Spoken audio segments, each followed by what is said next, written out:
ሰላም ውድ ቤተሰቦቼ እንኳን ወደ ቻናሌ በሰላም መጣችሁ። ዛሬ በአዲስ ቪዲዮ ተገናኝተናል። የሚያነቁ የሚያበረታቱ ብዙ ነገር የምናገኝባቸውን ቪዲዮዎች አዘጋጅቻለሁ። እስከ ፕሮግራም ፍጻሜ ድረስ ከኔ ጋር ከቆያችሁ ብዙ ነገር እንማማራለን። ለዚህ ቤት አዲስ ሆናችሁ ቻናሉን ሰብስክራይብ አድርጉ። ሁሌም እንደምናገረው ቪዲዮውን ላይክ አድርጋችሁ ጀምሩ። በቀጥታ ወደ ዛሬው መርሃ ግብራችን እንሄዳለን።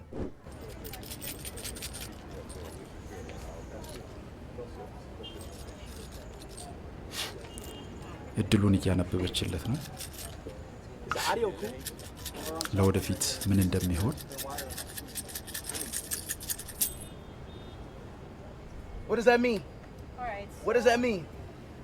So this is very positive. I do see that as far as your protection is very strong. I also see that as far as your own relationship with yourself, your own personal goals, things like that, I do see you being very aligned. As far as the things, like the people that you bring close to you, the people that you share information with, I do see that it's important to kind of keep a gap there. So the people that you bring into your inner circle, the things that you share with them. Then I also see as well that it's not always so many people that care about you or that have your best interests at heart. እንግዲህ ውድ ቤተሰቦቼ በቪዲዮ ላይ እንደተመለከታችሁ ነው ወንድማችን አይሾ ስፒድ ሰሞኑን እንግዲህ በተለያዩ የአፍሪካ ሀገራት ላይ ሲንቀሳቀስ ከሚገጥሙት ጉዳዮች አንዱ እንደዚህ አይነት ነገሮች ናቸውና በዚህ በምታቱ ዓለምና በተለይም በኮከብ ቆጠራ በአውደ ነገስት በአስትሮሎጂ በሚባሉ በተለይም በአፍሪካ ሀገራት ላይ በጣም ህጋዊነት ተሰጥቷቸው ፍቃድ ተሰጥቷቸው የጥንቁልናን ስራ ወይም ደግሞ የምታቱን ስራ የኮከብ ቆጠራውን የአስትሮሎጂውንና እነዚህን እጣ ፈንታን እንነግራለን እንገልጻለን የሚሉ ሰዎች በየመንገዱ ቦታ ተሰጥቷቸው ስራ ይሰራሉና በጣም ከባድ ነገር ነው። በነገራችን ላይ ይሄ በጣም ከባድ ዛሬ ብዙ የአፍሪካ ሀገራቶቻችንን በጣም ድሃ እንድንሆን ካደረጉ ነገሮች አንዱ እንደዚህ አይነት ችግሮች ናቸው። ምክንያቱም በምታትና በመናፍስት ሴራ ተጠልፈን እንዳለ ተይዘን ቁጭ ያል ነው ማለት ነውና በአፍሪካ ሀገራት ላይ በጣም ብዙ አፍሪካ ሀገራት ይሄ ወንድማችን እንግዲህ ሄዶ አሁን ይሄ ቪዲዮ የተሰራው ዚምባብዌ ላይ ነው። እንግዲህ ዚምባብዌ፣ ናይጄሪያ፣ ዩጋንዳ የሚባሉ እነዚህ በጣም ትልልቅ ሀገራት ላይ በተለይም አፍሪካ ውስጥ ነው ትልልቅ የሚባሉ ሀገሮች ላይ እነዚህ አይነት የመናፍስቱን ስራ ወይም ደግሞ ከአስትሮሎጂ ጋር ከኮከብ ቆጠራ ጋር በተገናኘ ምትሃታዊና የጥንቁላ ስራዎችን እድል ለማንበብ ለወደፊት ምን እንደሚገጥማቸው እንዴት እንደሚኖሩ ስንት ልጅ እንደሚወልዱ ስንት ትዳርን በየትኛው እድሜ እንደሚይዙ የሀብታቸው መጠን ሌሎችንም ነገሮች የመተንበይ የመናገር ስራዎች እነዚህ እንደ ኢትዮጵያ ኦርቶዶክስ ተዋሕዶ ቤተክርስቲያን የጥንቆላ ስራዎች ናቸው። የምትሃት ስራዎች ወይም ደግሞ እድልን ማንበብ የሚባሉ ነገሮች በእኛ ቤተክርስቲያን የተከለከሉ ናቸው። ወይም ደግሞ ኮከብ ቆጠራ አስትሮሎጂ የሚባሉት እንግዲህ አይታችሁት ከሆነ ምስሉ ላይ ሰርክል የሚመስል ነገር ወይም ደግሞ የጨረቃ ምልክት ያለበት ነገር ነውና እነዚህ እኛ በቤተክርስቲያን አካባቢ ላይ ወይም ደግሞ አንዳንድ እዚህ ስርማሽ ቅጠል በጣሾች እንደሚያደርጉት 10 ኮከብ ብለው አስቀምጠው እድልን ወይም ደግሞ እድልን ለማንበብ 10 ወይም 12 ኮከብ እድልን ለማንበብ ብለው እንደሚጠቀሙት እነዚህም በዚህ ዓለም ላይ ያሉት በሌሎችም ዓለም ላይ ያሉ ሰዎች ይህንን ይጠቀሙታል። እንደዚህ አይነት ነገር ነው እንግዲህ እንደ ዕውቀት እንደ ጥበብ ተብሎ ቦታ ትልቅ ተሰጥቶት ብዙ ሰዎች የሚሳተፉበትና ምን ያህል ዲያብሎስ እኛን እያሳሰትን ምን ያህል ዲያብሎስ እኛን ወደ ኋላ እያስቀረን እንዳለ በዚህ መመልከት እንችላለን። በተለያዩ ብዙ ዓለማት እንደ ጥበብ እንደ ዕውቀት ይወስዱታል። ግን ዲያብሎስ ባሪያ አድርጎን እየተጫወተን እንደሆነ በግልጽ የሚያሳዩ ነገሮች ናቸውና መንቃት ያስፈልጋል። እንግዲህ ወንድማችን የተለያዩ የአፍሪካ ሀገራት ላይ እየተመላለሰ እነዚህን ነገሮች እየተመለከተ ነው ያለውና በጣም መጠንቀቅ የሚያስፈልግ ነገር ነው ብዬ አስባለሁኝ። እኛም ሀገር ላይ በደንብ እንደዚህ አይነት ነገሮችን እያየን እንገኛለን። እግዚአብሔር ይጠብቀን። በእውነት ነፍስ እያደገች ስትመጣ የዚህን ዓለም ደስታ እየቀነሰች ትመጣለች። ቢያደንቋት በጣም ወሳኝ የማትደነቅ ቢነቅፏት የማታዝን ትሆናለች። ይሄ የነፍስ ልዕልናዋ ነው። መጨረሻ ላይ ደግሞ ፈጽሞ የዚህን ዓለም ደስታ እንደ ምናምንቴ እንደ ጉድፍ እየቆጠረች በእግዚአብሔር ብቻ ወደ መደሰት ትሄዳለች እና ዛሬ ታላቁ ደስታችን ያልነው እነዚህ ሁሉ የሚተኩ ናቸው። ልብስ በልብስ ይተካል፣ ዕቃ በዕቃ ይተካል፣ ጓደኝነት በብቸኝነት ይተካል፣ ጤና በሕመም ይተካል፣ ሕይወት በሞት ይተካል፣ ማግኘት በማጣት ይተካል፣ ሹመት በሽረት ይተካል፣ መልበስ በመራቆት ይተካል፣ መልከኛነት በመጠውለግ ይተካል፣ ጉልበት በእርጅና ይተካል፣ ርስት በስደት ይተካል፣ ዝናም በመረሳት ይተካል፣ ሁሉም ያልፍና ደስታችን ይረግፋል። ደግሞም እነዚህ እስከሚለዩን ብቻ ሳይሆን እጃችን ይዘናቸውም ሰው ሊቀማን ሊነጥቀን የሚችሉ ናቸው። የማይነጠቅ ደስታ፣ የማይወሰድ ደስታ ከሞት በኋላ ባለው ህይወት ጭምር የማያልቅ ሁልጊዜ አንድ ጊዜ ካገኙት ለራስ ብቻ ሳይሆን ለሌላው ጭምር ከሆድ ሲፈልቅ የሚኖር ፍጹም ደስታ አለ። ያ ደስታ ክርስቶስ ነው። እነሆ ዛሬ ታላቁ ደስታችን ነው ያለው ቅዱስ ያሬድ ኢትዮጵያዊ ነው። ታላቁ ደስታችን ያለው እነዚህ ሁሉ ያልፋሉ። እነዚህ ሁሉ የሚፈራረቁ ናቸው። እነዚህ እንኳን እስካሉ ድረስ እጃችን ላይ ያሉ እንኳን ቢሆን ወረት ያላቸው ናቸው። አሁን ተደስተንባቸው ከሰዓት ወደ ሀዘን የሚለወጡ ሌላ ደስታ እንድንፈልግ ደግሞ የማይጠብቁን ናቸው። ክርስቶስ ግን ለዘላለም የማይቀማ ደስታ ነው። እሱ ራሱ ወለፍስሐክሙኒ አልቦ ዘያሃይደክሙ ደስታችሁን የሚወስድባችሁ ማንም የለም ብሎ በወንጌል ዮሐንስ እንደነገረን ቅዱስ ጳውሎስም ተፈስሑ ዘልፈ በክርስቶስ ሁል ጊዜ ደስ ይበላችሁ ብሎ ፊልጵስዩስ መልእክቱ ምዕራፍ 4 ቁጥር 4 ላይ እንደነገረን የሐዋርያት ሥራ ምዕራፍ 5 ላይም ቅዱሳን ሐዋርያት ሲገረፉ ቆይተው ደስ እያላቸው ወጡ። ወወፁ እንዘ ይትፌስሑ እስመ ከፈሎሙ ጸጋ መንፈስ ቅዱስ ለይህን ደስታ አድሏቸዋልና ሲገርፏቸው ቆይተው ሲወጡ ደስ እያላቸው ወጡ እንደተባለ ክርስቶስ የማይቀማ ደስታ ነው። ወንዝ የሆነ ደስታ ለኛ ብቻ ሳይሆን ለሌላው ጭምር የሚተርፍ ደስታ ነው በእኛ ድሮ።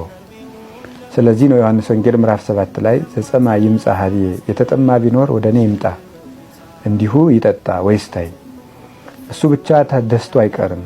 በከመ ይቤ መጽሐፍ አፍላገ ማየወት ይውህዝም ከርሱ መጽሐፍ እንደተናገረ የህይወት ውሃ ከሆዱ ይፈልቃል እኔን ያገኘኝ ሰው ብሎ ነግሮናል። ጌታችን ለዓለም ሁሉ የሚበቃ ደስታ ነው። በአንድ ሰው ካደረ ብርሃኑ በሰው ሁሉ ፊት እየበራ ሌሎችን ሁሉ የሚስብ ደስታ ክርስቶስ ነው። ስለዚህ ጌታችን ኢየሱስ ክርስቶስ ታላቁ ደስታችን ነው። ለነፍስም ለስጋም የሚበቃ ደስታችን ነው።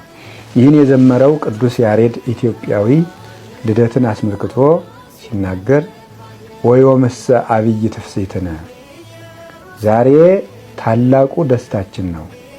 እስመ ተወልደ መድኃኒነ መድኃኒታችን ኢየሱስ ክርስቶስ ተወልዶልናል እና።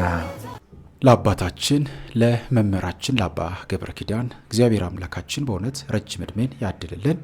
እንግዲህ ነፍስ እያደገች ስትመጣ እንዲህ ትመስላለች፣ እንዲህ ትሆናለች። ምክንያቱም የሰው ልጅ በመንፈሳዊ ሕይወት በተግባራዊ ክርስትና ሕይወት ውስጥ በተለይም በዚች ኩላዊት በሆነች በአንዲት ቅድስት በሆነች ቤተክርስቲያን ውስጥ የሚኖር ኦርቶዶክሳዊ ተዋህዶ አማኝ በየጊዜው በሚያደርጋቸው ተግባራዊ ክርስትና ሕይወት ውስጥ ከክርስቶስ ጋር በምናደርጋቸው መንገዶች በሙሉ በየጊዜው ብዙ ነገሮችን ከሕይወታችን እናስወግዳለን። በተለይም ለሕይወታችን የማይጠቅሙንን ራሳችንን እየገዛን በስነ ምግባር በባህሪ በብዙ ነገሮች የተስተካከልን ራሳችንን ጭምት ግዝት እያደረግን እንመጣለንና እንግዲህ ሰዎች ከክርስቶስ ጋር ሲኖሩ እንደዛ አይነት ማንነትን ይላበሳሉና በጣም ደስ የሚል ትምህርት ነው። ሁላችንም ራሳችንን ልንፈትሽ ይገባል።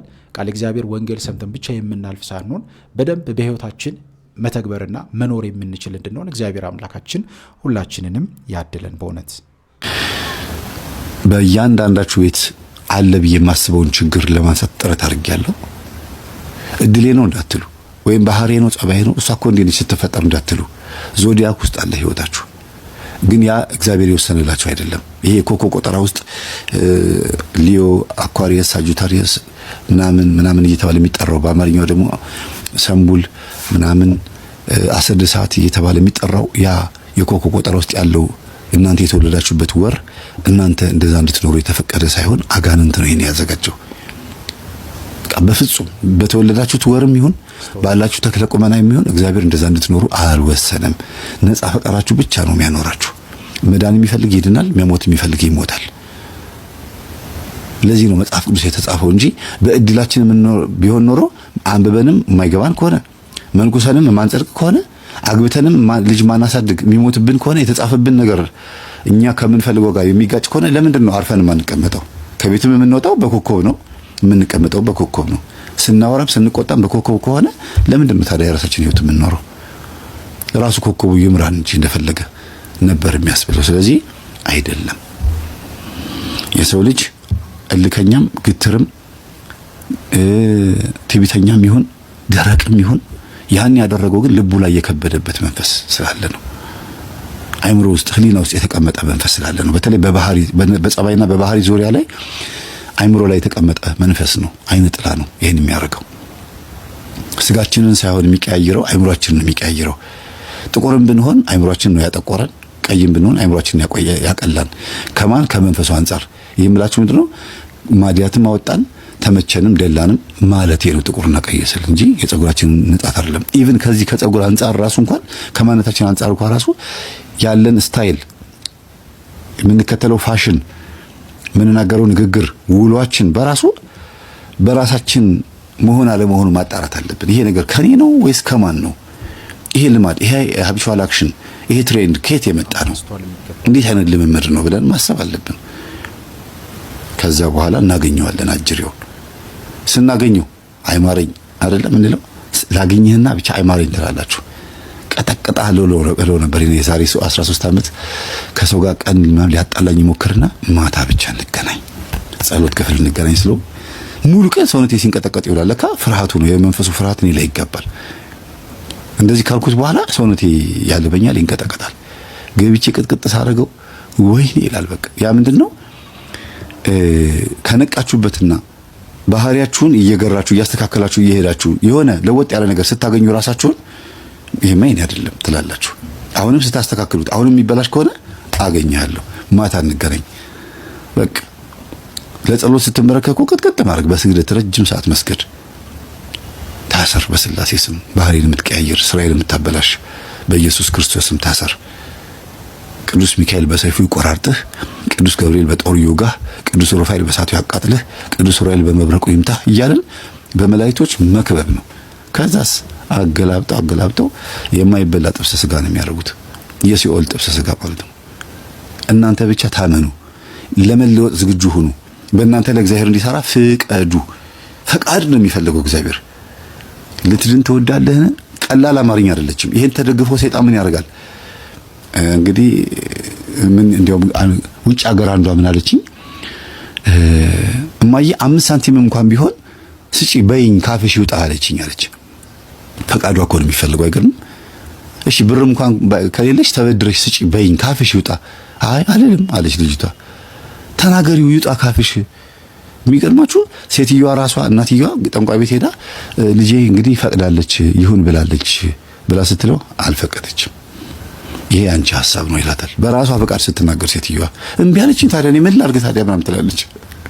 አሁን ንስሐ ገብተው የሚናገሩት እኚህ ሴትዮ ከዛ ደውለው እንደው ልጄ እባክሽን እንደው እባክሽን በቃ ይሁን በይና $150 ይሁን 1 ብርም ይሁን ምንም ይሁን ይሄንን ለገሌ ስጪልኝ ብለሽ ካፍሽ ቃሉ ይውጣ እንዲሳካልሽ እኮ ነው ስትል ጊዜ አይ ቃሏን ካፌ አላወጣትም እኔ ንስሐ ገብቻለሁ አልናገርም እማዬ አንቺው ተወጪው ተይ ልጄ ይቆጭሻል በኋላ። ሴትዮዋ በዚህ ልክ ተፈታተኗት እና ልሞትብሽ ነው ብሎ ተናገሩ። እማዬ ንስሐ ግቢ፣ ንስሐ አልገባም ካልሽ ግን በቃ እንደምትሆኝ ሁኚ፣ እኔ ግን ራሴን ማዳን ነው የምፈልገው ሙቺ ማለት ነው በተዘዋዋሪ መንገድ። በቃ ባልና ሚስት ለምሳሌ ከእናትና ከአባቱ ይለያል፣ እናትና አባቱን ይተዋል ወይም ይተዋሉ፣ ከሚስቱም ጋር ይተባበራሉ ነው የሚለው። በቃ ትውት ነው ወደ አንድ ነገር። እናትና አባት የራሳቸውን ህይወት ኖረዋል። አዎ ወደ ልጆች ትዳር መተው ግን ጣልቃ ገብተው ልጅ እንደዚህ ማድረግ አለብሽ ብለው ሲናገሩ እግዚአብሔርን እየተከተላችሁ ከሆነ እንደዛ የሚሏችሁ ነው። በሃይማኖት የሚበልጥ ነገር የለም።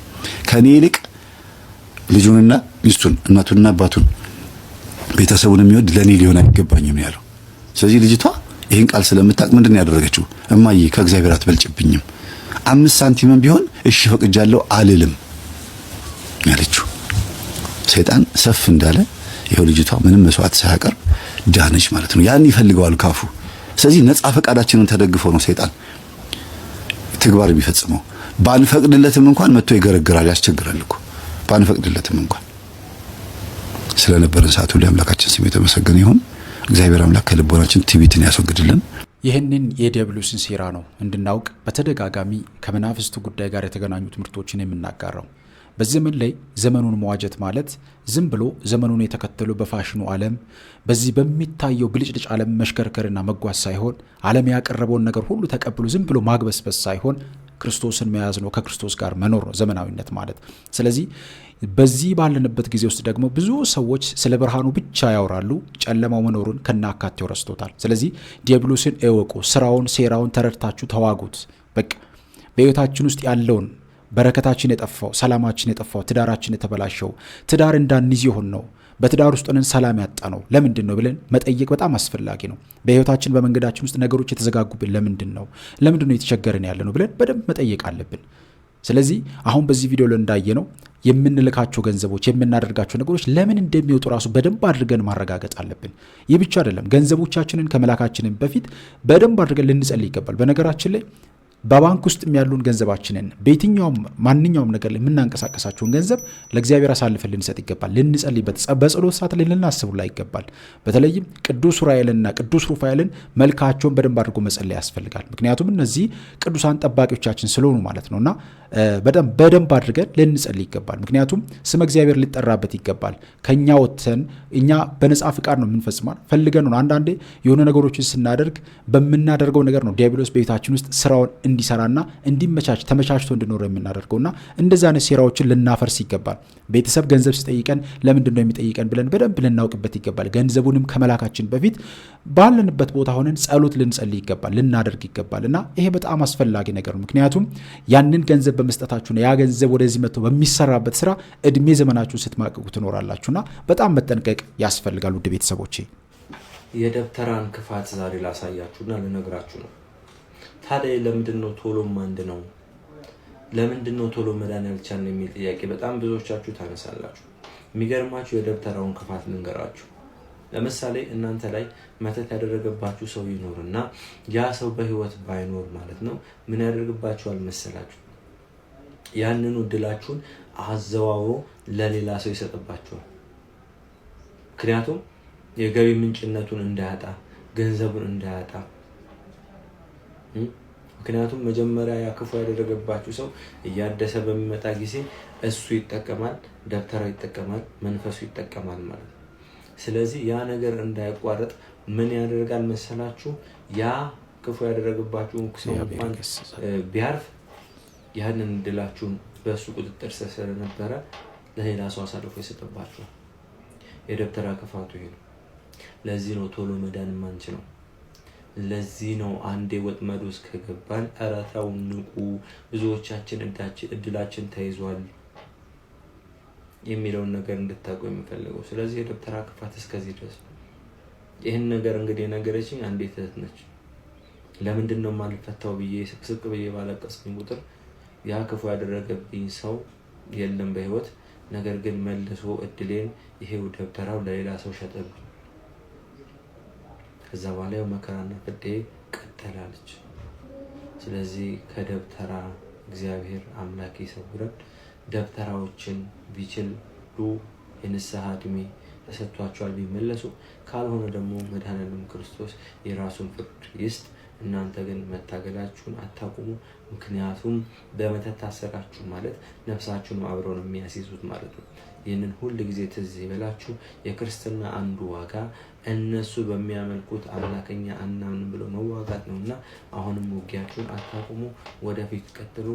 አንዳንዳችን ላይ እየተላከ ባለው ነገር ላይ ግን እግዚአብሔር አምላክ ቅዱሳን መላእክትን አስከትሎ ፈጽሞ በአየር ላይ ወጥሮ የያዝልን። ሰላማችሁ ይብዛ። አዎ በጣም መጠንቀቅ የሚገቡን ነገሮች ናቸው። የወንድማችን ያስተላለፈው መልእክት ደብተራዎችና ስርማሽ ቅጠል በጣሾች በተለይም መተተኛና ሟርተኞች የሰውን ኑሮ ለማበላሸት በዚህ ደረጃ ይጓዛሉ። እነሱ ብቻ አይደሉም። በጣም በሚገርም ሁኔታ ዛሬ በጣም ቅርብ የምንላቸው ጓደኞች፣ ቤተሰብ በቅርብ ያሉ ሰዎች ለራሳቸው ለዘመድ ለጓደኛው እንኳን መሆን የማይችሉበት ጊዜ ላይ ደርሰናል። ክፋት፣ ተንኮል፣ ምቀኝነት ከፍ ብሎ የወጣበት ዘመን ላይ እንገኛለን። ለዚህ ነው በብዙ መንገድ እንደ ሀገርም በብዙ መከራ ውስጥ እያለፍን ያለ ነው። ምክንያቱም መልካምነት አያስደስተንም። ለሰዎች ማድረግ ለሰዎች በጎ ነገር መስራት ውስጣችን ደስተኛ አይደለም። ለሰዎች ማዘን፣ ለሰዎች መራራት የሚባለው ነገር ከውስጣችን ተጠራርጎ ጠፍቷል። ይህንን የሚያደርገው ደግሞ ጥንተ ጠላታችን ዲያብሎስ ነው። አንድም ደግሞ የራሳችን የግል ባህሪያችን ራሱ ከመናፍስቱ ባህሪ በላይ ሆኖብን ክፋትና ተንኮላችን ከፍ እያለ ወጥቶ ይገኛል እና እግዚአብሔር በእውነት ልቦናችንን ይክፈትልን። በእውነት ለሰዎች የምንራራ፣ ለሰዎች የምናዝን፣ ለሰዎች የምንጨነቅ እንድንሆን እግዚአብሔር አምላካችን ማንነታችንን በእውነት ያስተካክልልን። በጣም ከባድ ጊዜ ላይ እንገኛለን እና እግዚአብሔር በእውነት ሁላችንንም ይርዳን። ምን አይነት ሰው ነው ግን እናንተ የሚጠላው ሰይጣን ብላችሁ የምታስቡት? የሚጾም ሰው አይጠላም ግን አይወድም። እሺ የሚያስቀድስ ችግር የለም ብታስቀድስ ኋላ ያገኛል ስትወጣ ስትንጓለል ማለት ነው። እሺ የሚሰብክ እዚህ ጋር ብለፈልፍ ሰውጣ ያገኘኛል ችግር የለበትም። ሰይጣን የመጨረሻን የመጀመሪያም የሚጠላው ሰው ምን አይነት ሰው ነው ካላችሁኝ፣ ሐሳቡን የሚያውቅበትን ሰው። ለምን በዚያ ወጥመድ አትወድቅለትም ሐሳቡን ካወቅ። ለዚህ ነው ተመልከቱ ሊቃው ቅዱስ ጳውሎስ ያለ የሰይጣንን ሐሳብ አንረሳውም። ለምሳሌ አሁን እኛን የሚሸውደን ሰይጣን በምንድን ነው ካልከኝ፣ በማናውቀው ሐሳብ ጽድቅ ሰራን መስሎን ለጽድቅ የተቆረቆርን መስሎን ቤተ ክርስቲያንን ማፈረስ፣ ለመጾም የተቆረቆርን መስሎን ለጾም ጥቅስ እየጠቀስን እንድንበላ ማድረግ። አንድ ጥቅስ እንድትዝ ያደርጋል። ከዛ በዚያ ጥቅስ እንዴ እግዚአብሔር እኮ የእህል ደም የለውም ዝም ብለህ ብላ፣ እግዚአብሔር ምን ሰራ እንጂ ምን በላህ አይልም።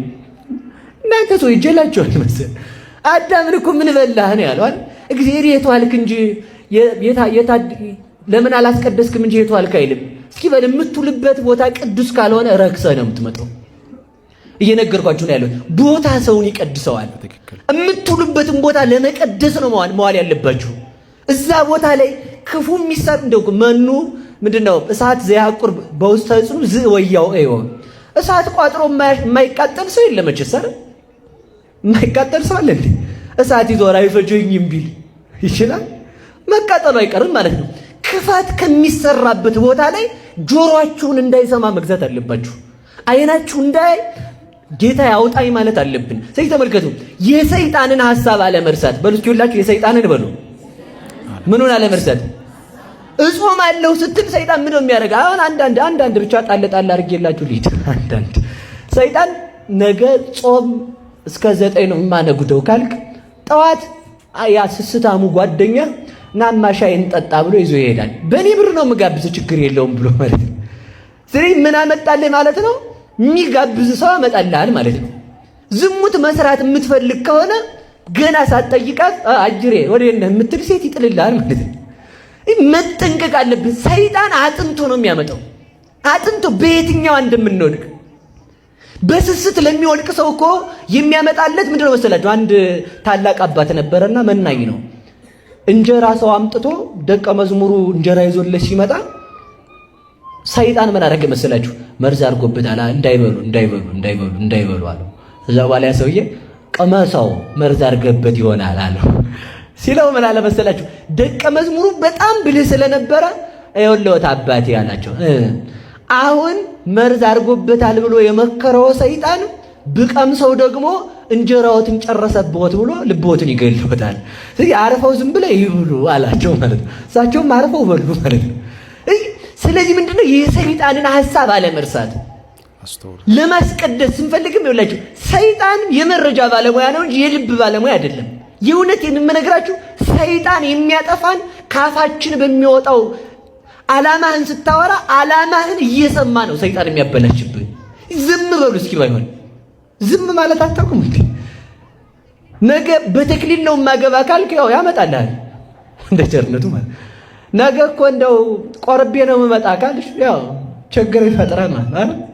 የምትፈተኑ ሴቶች የላችሁ? ማስቀደስ ስትፈልጉ የሴቶች ግዳጅ የሚመጣባችሁ የላችሁ? ዝም በሏ። ዝም ብላችሁ አድርጉት።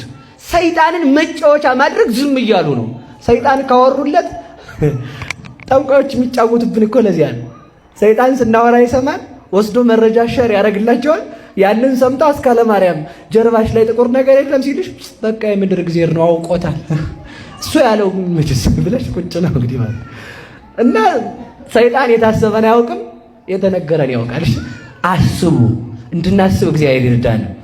ወደ ነገር መልሳችሁ ያንን ዘሩን የተዘራውን ዘር እንዳይበቅል መርገጥ ማለት ምን ማለት ነው? ያሰብነውን የጽድቅ ሐሳብ ፍሬ እንዳያፈራ ማን ይዘዋል?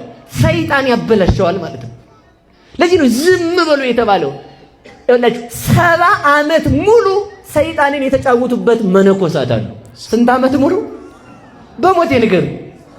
70 ዓመት ሙሉ ጭውት አሉበት። ምን ብለው?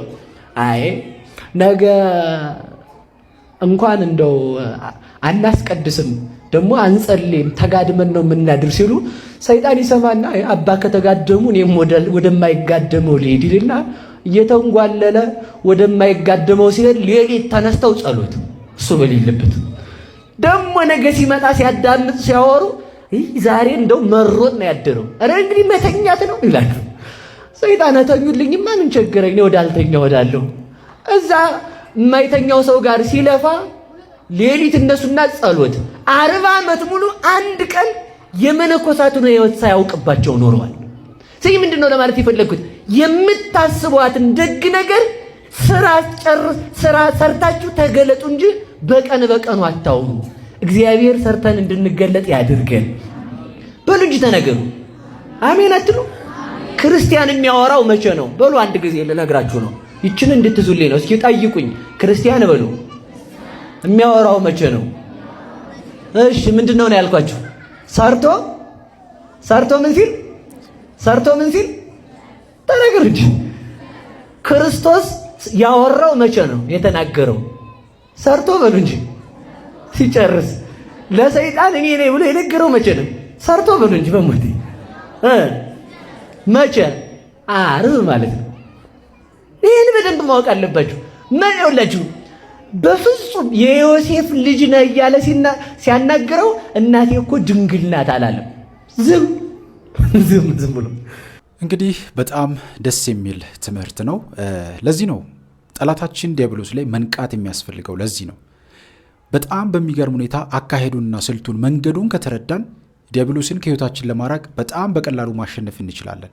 ነገር ግን እኛ ስልቱ ስለማይገባን ስልቱና ዘዴውን እንዴት እያጠቃን እንዴት እያጠፋን እንደሆነ ስላልገባንና ብዙዎቻችንም ደግሞ መስማት ስለማንፈልግ አባቶቻችን በዚህ ደረጃ ያስተምሩናል፣ ይነግሩናል።